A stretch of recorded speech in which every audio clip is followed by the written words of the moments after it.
Beats.com. Today I'm going to show you guys how to mix in FL Studio. I'll try to use stock plugins, but I also want to show you guys what I actually use. Okay, so firstly with this beat, we want to just see where stuff is. Most of the time when I'm making beats, I just add a soft clipper just to hear what it sounds like as I'm recording. So it's not something I do all the time, but for trap stuff, I usually add a clipper of some sort. Okay. So the easiest way to really begin, in my opinion, is to create a sub mix. Let's go to our mixer here. If you don't know where the mixer is, click this icon right here. We're going to go to a blank mixer channel. Let's call this sub mix. We're going to hit Alt left to move it to the left side. Grab all our sounds in the beat, not the vocals, the beat, and then right click and route to this track only. So now the beat sounds are going to the sub mix and my vocals aren't affected by whatever we do on the submix. So the main problem is that everything in our beats is trying to be loud, but also too, we need to realize sound has sections. So let's make this super simple. There's a plugin called Isolate, ISOL8. It's a free plugin, and you guys could load that up. Let's hear each band. So we're going to ask ourselves, which sounds do we hear in each? I call these critical bands. So here's the low critical band. Also, let me do one thing here, which is turn this down. Okay, so what do we hear? We hear the 808. Now, in Pro Q3, it shows you the frequency crossover point. So here's 100 hertz and below. That's considered the low critical band. 1,000 and below is 1,000 to 100 would be your mid critical band, and then you have your highs above 1,000. I know people, they call it lows, low mids, mid frequencies, high mids. But to me, when people say low mids, they're talking about the crossover point right here.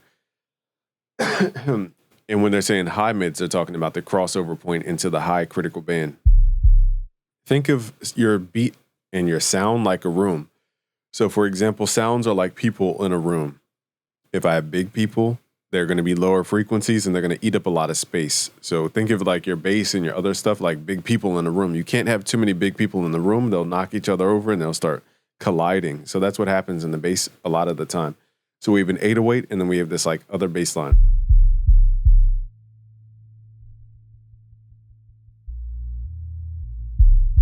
And then also it shows where it overlaps. It goes doo, and it overlaps the 808 right around here.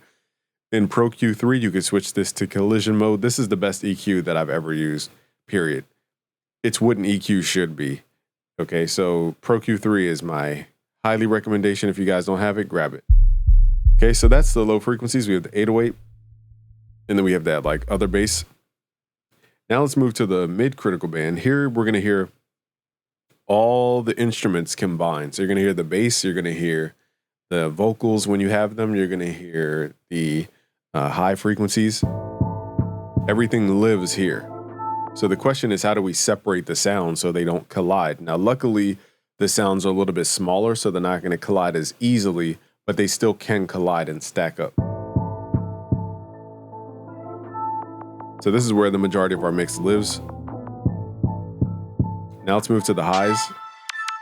And just ask yourselves, what can you hear in each critical band? Now, a good mix, you could hear the bass, the vocal, the drums in each critical band outside of like the highs. Okay, so we hear the hi-hat, the top end of the snare, and some instrumentation. Okay, so now the goal becomes giving those things separation. How do we do that? We simply look at the actual frequency values of sounds, like where do they vertically line up, and then we need to move stuff out the way. By either turning it down or chiseling out that specific frequency that's in its way. Okay, so let's go to the lows here. Now, this is more advanced.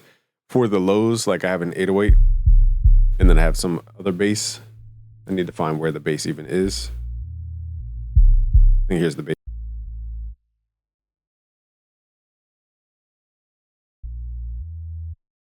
So this bass here, what we're gonna do is add a Pro Q3 on the bass. This is more advanced again. We need to go to our 808. We need to find that bass, right click side chain to this track. You cannot do this with stock FL plugins. You can, but it's way more complicated. That's why I'm using Pro Q3. So again, where I will show you stock plugins is where we can get away with stock plugins.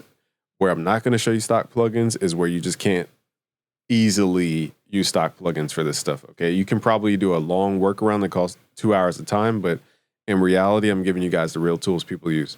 Okay, so here we have the bass.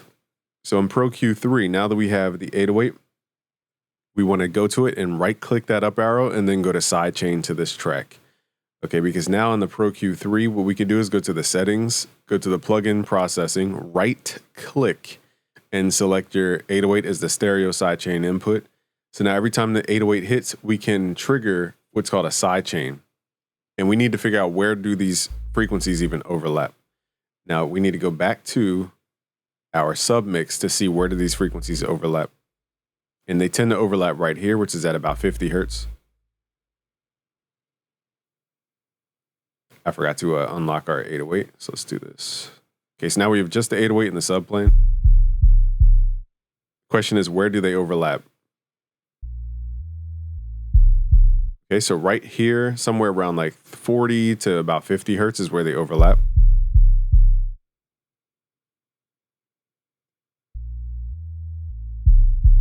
Now it's okay for it to overlap. We don't have to completely make them not overlap, but to make them not build up energy, meaning that they're just doubling the volume. They're just doubling the volume every time they hit. What we can do is go back to our bass. Remember, we have the 808 sidechain to this, so we're going to double click here, switch this to dynamic mode, go to auto, click this button here. So basically every time the 808 hits, it will turn down the volume of the specific frequency. Let's target 50 hertz. You can choose a big band, a smaller band. It's really up to you guys' taste. There's no right or wrong way to do this. Also, you can set the threshold. For me, I'm just going to cut out the volume completely. And we're going to cut it about 4 dB or 3 dB, somewhere in there. So that 808 is turning down the volume of the sub bass when they stack up at that frequency. Again, it's not that they're clashing in. It's not that they're creating a phase issue. It's that they're building up too much frequency at that point, because how sound works is when you have a +1, meets another +1, you get +2. So now the volume is just getting loud at that specific frequency, and that eats up a lot of room when it comes to the final mix. So bass, really, that's the majority of bass for the most part. Okay, so now we just need to watch the levels because everything's trying to be loud. Let's start turning stuff down. Now let's open up these bands. So we pretty much fixed the bass as far as what the bass is going to do. Now, if we wanted the bass to be more filled out, we would add more harmonic content. For now, we don't have a need to make more harmonic content. We're just going to leave it as is. Now let's get to this mid frequency. And let's just hear what is too loud in the mid frequency. Let's just go turn that thing down. So to me, it's this type sound. These are flutes, okay? Now I have them running through my flute channel where I have my new plugin called Beige Rage. This is for a creative melodic effect. So that tames the sound a little bit, but let's still turn it down a little bit. So now it's not like shooting at that specific frequency range. So now we're just trying to tame the area. Even that piano, do, do, do, do, do. Like, does it need to be that pronounced? Let's find the piano. Let's turn that piano down a little bit.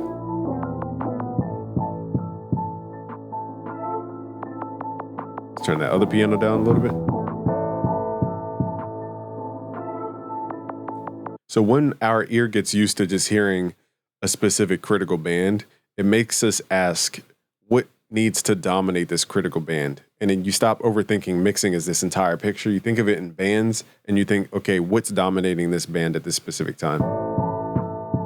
So let's say we want more 808 energy. How do we create more 808 energy in this mid band if we already kind of did all the tricks that we could? What we could do is create harmonics of the sound. So what I'm going to do is pull up Spectre. This is a really good harmonic generating machine. And basically what we're going to do is boost the fundamental frequency of the 808. So let's figure out where the 808 even is, let's slide this down, figure out where the 808 is living. So the 808 is living around 20 to about 40 hertz is where the 808 has the body of its sound. So now we're going to go to the 808. We're going to boost at 40. So boost at 40. And then we're going to switch this mode to like a tube or a tape mode to create harmonics. They're called. So I'm going to exaggerate this. Also, there's other ways to do it. You know, this is just one more subtle way to do it. Let's try. Now, keep in mind, we are hearing the fundamental. We're not hearing the upper end. So what I'll do is, now that we know the frequency, we're going to move to the mid frequencies. And now I'm going to say, okay, can I hear that 808 now that I've added this EQ? So here's before.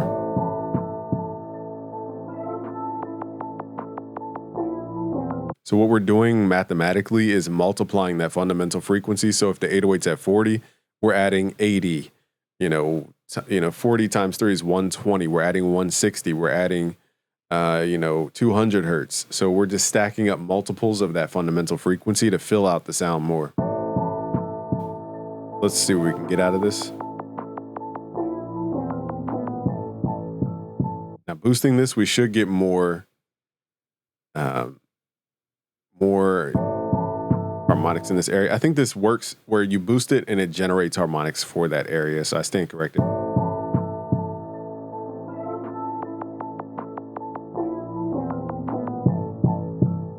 Okay, so now we can hear the 808 go like that.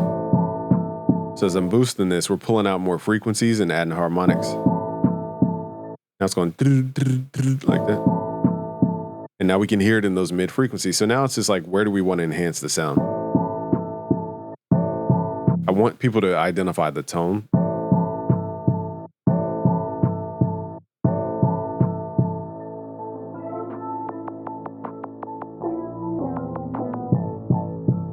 I feel like that's good enough.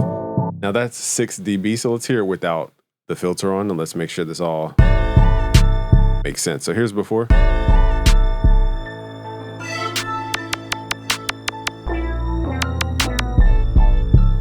Here's after. Now we're dramatically shaping the sound here.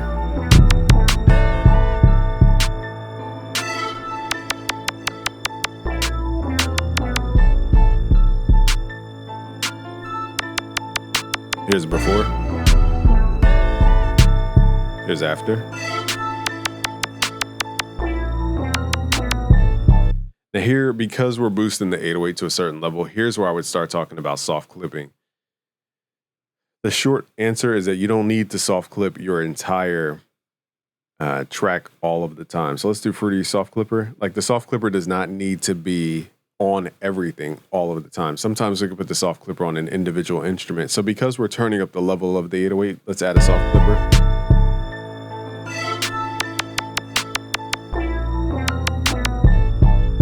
Now keep in mind too, when we boost up the mids, we're taking away the emphasis of those lows. So we are sacrificing some of those lows for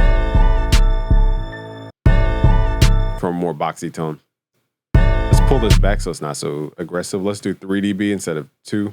Instead of 6.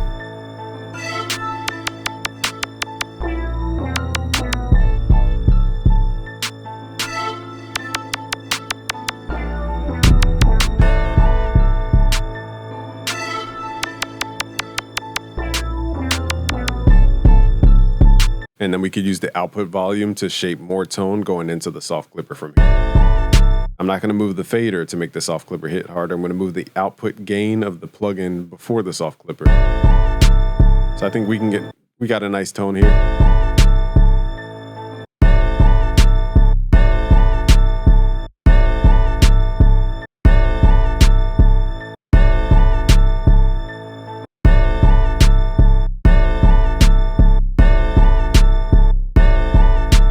So it just depends on what type of tone we're going for.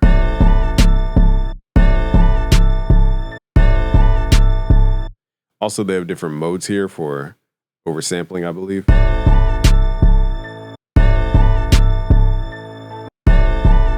It's so subtle of a change. It's really just about perception at that point. Here's before. It's a little harder to hear. It's a little softer, but low frequency bass. Here's after. Now it's a little bit leaning towards the low mids. And now if you go back to our filtering technique, you can hear the 808 more now. If I turn that off, here's before.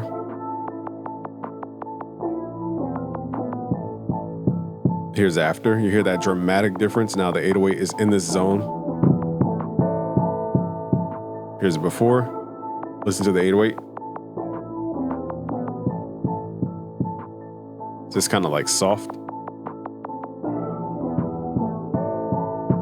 Here's after.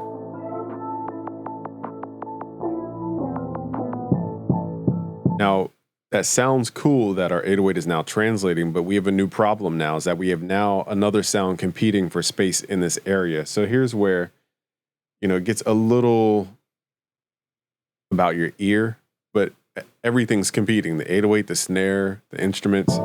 So we really have to make sure that we're separating these into its own mini beat, if that makes sense. Like if we were to mix just the mids, how would we mix the beat? And so I have to reframe the way I'm thinking.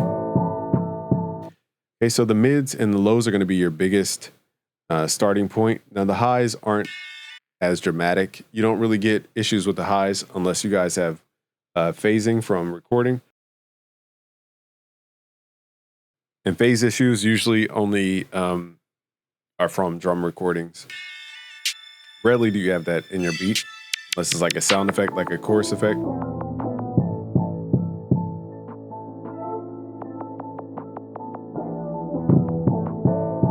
All right, so at this point, I would recommend you guys kind of lock into this frequency zone and really make sure that all the instruments can be heard and that they're clear. Because with this perspective, we can actually hear what is actually clear. Okay, so I might say, okay, if the 808 is masking the snare, how do I boost the highs on the snare so it stands out a little bit more? So let's add an EQ. So this snare has a lot of low end in it. That's what gives it the... So this is the low end, and that's fighting with that bass. Let's boost up the highs then.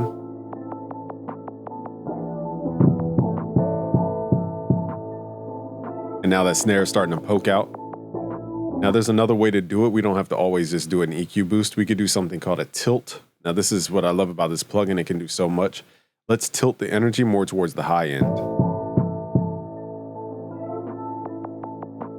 So we're just basically in a linear fashion, turning down those lows and making the attention more on the highs. And we can decide where that crossover point is. Basically, the higher up we go, the more bass we're cutting out. Now, always double check to make sure you're not thinning out everything. So here's before. Here's after. Small difference, but again, what we're going to do here is instead of doing this dramatic 6 dB boosting cut, because it's so dramatic, I'm just going to just turn down the lows here and just use the fader.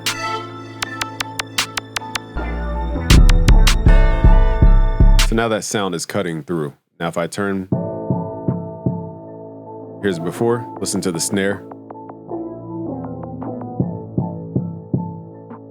It's being tucked. It's after.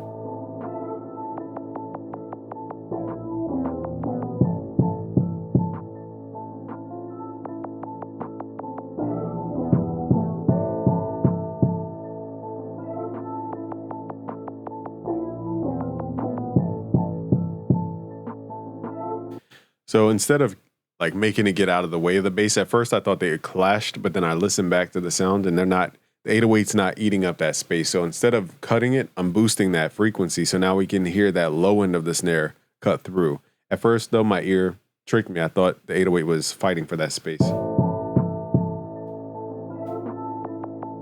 It kind of is, but because of the time values, the 808 plays in the beginning and then the snare plays over time. So in that case, the snare has its own ability to stand out.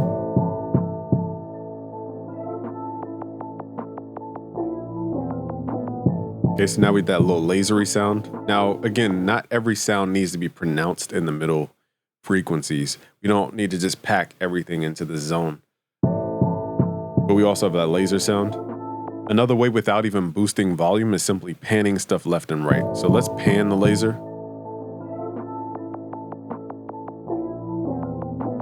And that way we don't have to turn it up or down. It's just simply out of the way.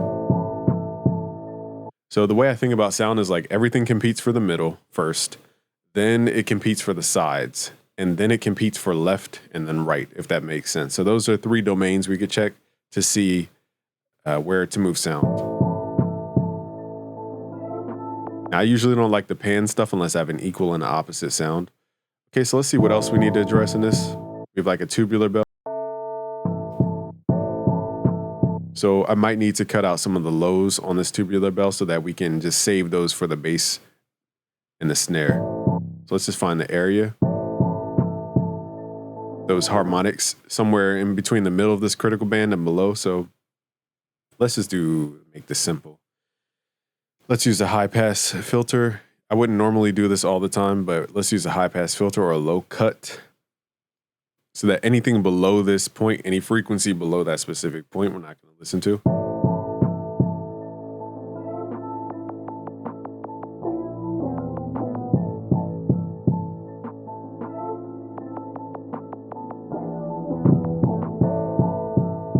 Okay, so now the tubular bell is only eating up the top half of that middle critical band. So once you think about sound as like people in a room, you just realize you can't have a lot of things happening all in the same spot all the time. So let's undo this just to hear what the beat actually sounds like. Let's do it before and after. So here's before.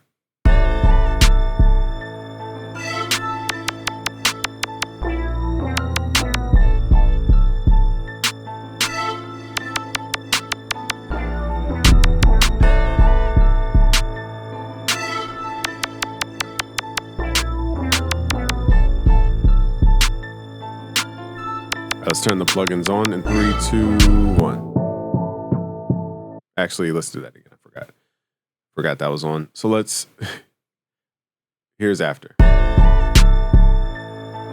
Here's before.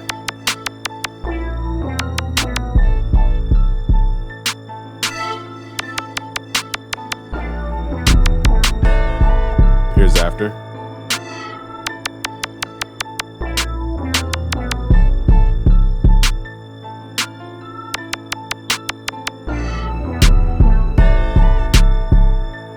Okay, so now this is about like getting everything else out the way. We have this like high string. I'm gonna pan this to the right to counterbalance that lasery sound. We have this lower string here.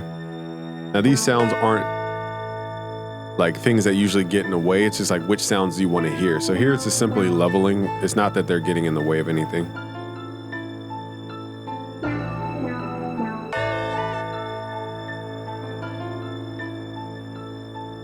Usually I pan lower frequencies to the left and higher frequencies to the right.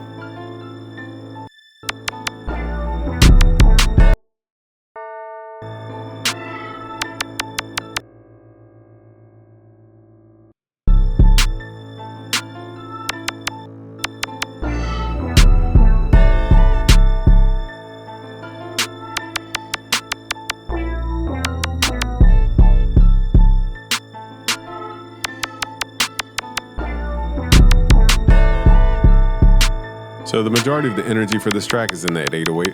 So now let's look at the track as a whole. And, we pretty much taken care of everything. So now we have to ask, okay, what can enhance in this track? Can we make it hit harder? Can we make it wider? Can we make it more aggressive? And we could definitely brighten up the track. So let's add Spectre here. Boost up these highs real quick. Gotta be careful with the highs because you can make it very piercing very quickly.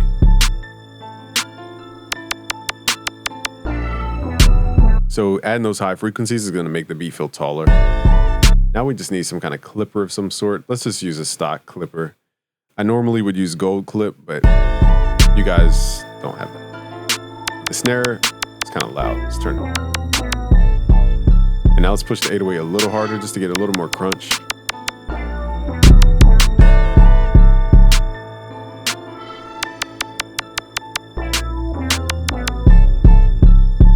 feel like we pushed the 808 too hard. You can push the 808 too hard and make it worse. So we want to push it until it's rounded instead of like squared off.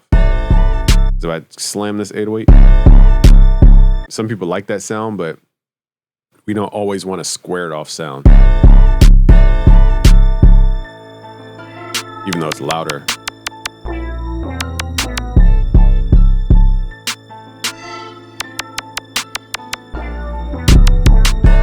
Okay, so a way to kind of liven up the beat too is thinking about the side frequencies. Let's add an EQ here. We're going to boost up using what's called the side stereo placement. So this is everything, the difference between your left and your right ear creates the side image. Okay, everything that's similar between your left and your right creates a centered image. So we're going to boost up some of these frequencies to round out the sound a little bit. So when people say warmth, this is usually the area about 200 to 400, but I like to do it on the side and boost this until we hear it.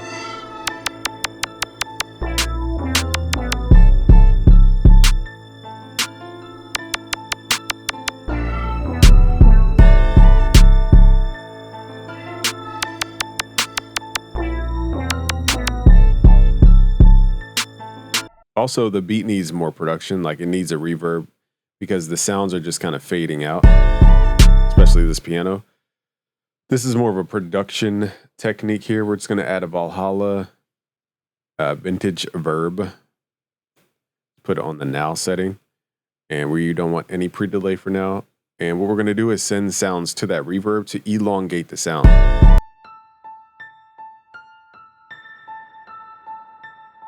So now the sound doesn't just fade in like a millisecond.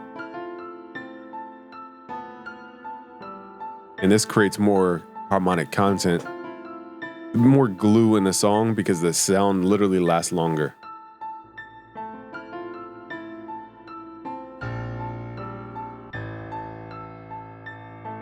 Also, reverb can add, perceived height to a track.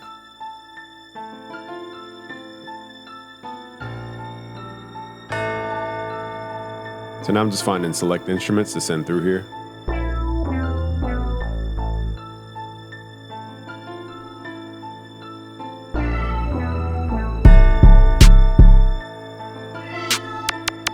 Since we're running the 808 through the final soft clipper, I'm going to take off the soft clipper initially because we're running through another soft clipper. I don't like doing double soft clipper. Squares the sound off too much.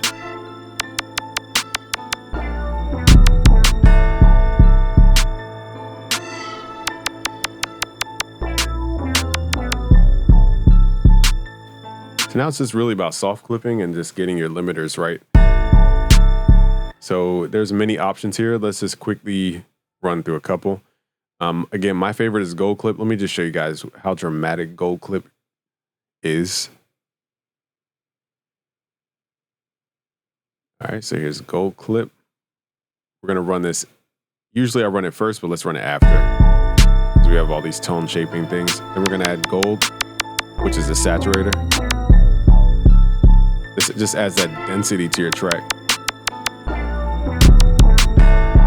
I feel like the sides are a little too heavy, so let's pull this back.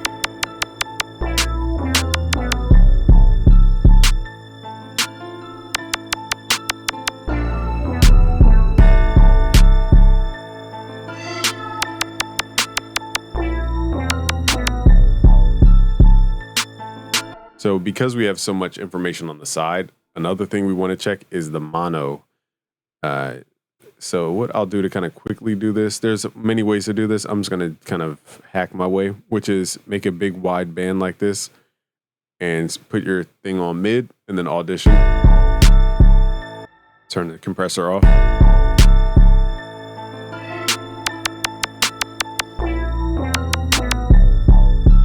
So now I'm listening to like, is the sound empty? Is it full?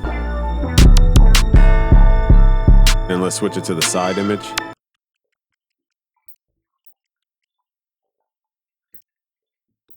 I feel like the snare's a little loud on the side.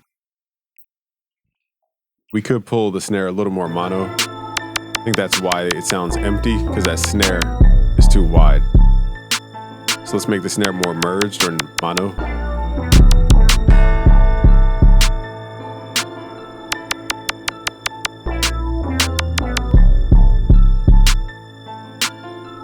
And now we have less snare on the sides. So now this is about your limiter. So I like the ozone stuff. This is like the final touch type plugin. It's at the modern mode here. We could add soft clipping here too. It's for that final crunch.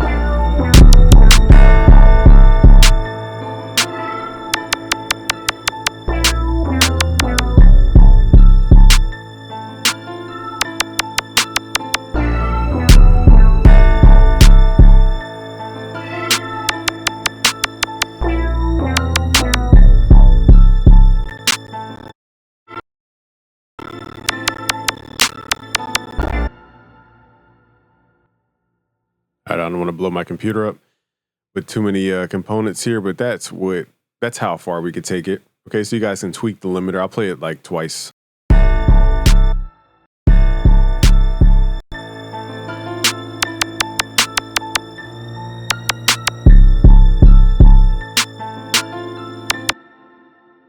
Actually, let's do a before and after, just to show how dramatically different it is. So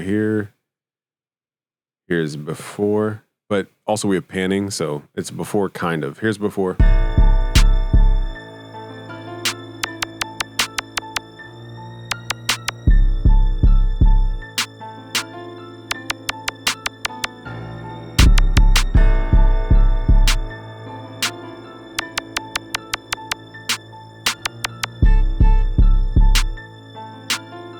All right, let's see what after sounds like.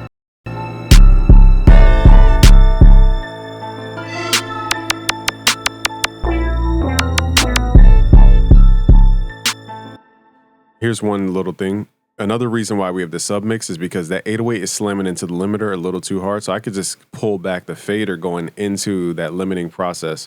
Actually, I'm incorrect because that is the actual chain. But if the submix were on the master channel, I could pull back the submix. So another way we could do this is add a simple Fruity Parametric EQ2. Let's pull this to the beginning of the chain. So this is going to be like a gain knob. On the left side is a gain knob. I could turn this stuff going up into everything or down. So I'm going to turn it down. We're not going to use the fader. That's post everything. So let's do this again. Here's after.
So the small change I did was I pulled the track down about 1 dB to gain back that dynamic range that we lose making stuff louder. So that's like that final thing I would do is kind of push the input to see if we get more crunch out of it, and then pull it back to gain more of that back and forthness. So that's how you guys do it. This is part 2 of however many parts we end up doing. Subscribe if you're new, like this video, share with a friend. If you want to learn more, go to busyworksbeats.com/premium and learn about our mixing fundamentals course, because that's the one you guys want for beat mixing. All right, guys, peace.